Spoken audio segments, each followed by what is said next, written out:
All right. I guess the next question or next topic that I'd like to talk a little bit about is safety around heating devices and Hmm. even burn care if you happen to get burned. Yeah, fortunately, burns don't happen a whole lot. Okay, um, good. you know, we get you get minor burns, and when we consider a minor burn like a really, really bad sunburn, even ones that blister. And If it gets deeper than that, if it gets deeper through the tissue, it's far more severe third-degree burns. Um, but it doesn't happen a whole lot, fortunately.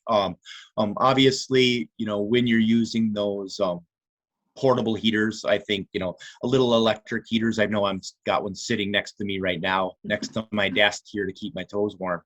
Um, but those propane heaters, it's the big thing is, don't leave them unattended.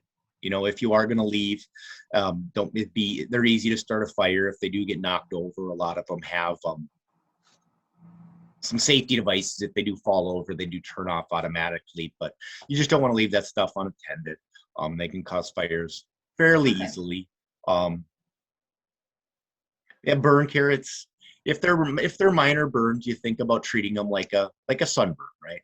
Um, it's keep the area clean, bandage it. Aloe vera might help to make it feel better. Um, Anything deeper than that, you definitely need to go to an ER because then there's a risk of infection if it Oh, starts okay. getting into the deeper tissues.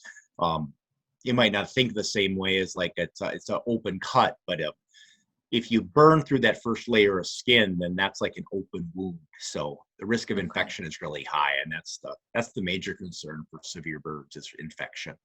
All right. Okay, thank you. Hmm. Mm. The next topic is one that I actually learned about pretty recently. So when a lot of snow falls and people start to get their shovels out and start shoveling, there can actually be some heart problems that happen because of the exertion, right? Oh, absolutely, absolutely. Um, I'm pretty. We joke in our community to our EMS that when you get that really wet, heavy snowfall, and it's heart attack snow, because it's Mm, a lot harder to move, right? It's a lot harder to lift that shovel, and if you're prone to blockages in your heart, that excess energy there or the exertion puts excess demand on the heart, and that's what causes that pain. If you have chest pain or pressure, like somebody sitting on your chest, and the symptoms can be fairly vague too. For men, it's really typical to have pain right in the middle of their chest, under their sternum. But women can have really abnormal symptoms. So we say to mm, be hyper aware of that. Um, Arm pain, jaw pain, neck pain, back pain. I had a gal once mm. having a heart attack who complained of some pain in her left wrist, and that Interesting. was it. And we just took a guess. We knew she hadn't fell recently. We rule out trauma. So we checked her heart, and sure, just with a little wrist pain, she was having a heart attack. So women can have abnormal symptoms. More typical symptoms for chest pain, where I would definitely recommend either calling 911 or getting right to an ER. And significant sweating, diaphoresis, we call it. If they sweat a lot with that chest pain, sometimes you get short of breath or just really vague symptoms and just really weak. Okay. Interesting. Yeah. Okay. Um, those are all of the questions that I had for you. Is there anything else that we should know about, living in Minnesota in the winter? Any other common things that you see that you'd like to share with our community? Well, yeah, for I just think about the things. I did a little research prior to our meeting here. If you're not from the area, you think we need to have a snow emergency kit kind of available in your vehicles. I think that's a good thing. Hmm. Before you leave on a trip, make sure you have a good warm pair of clothes, tucked away in the trunk.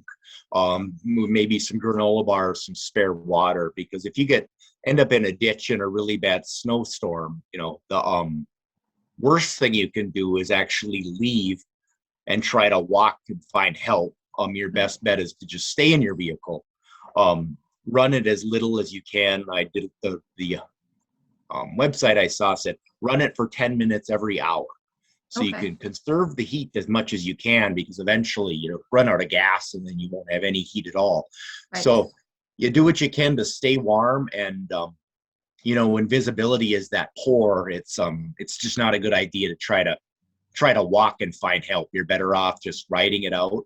And when the visibility opens up, somebody will find you hopefully in the ditch and get some help that way. Okay. Okay. Yeah. Thank you. That's Yeah. a good tip.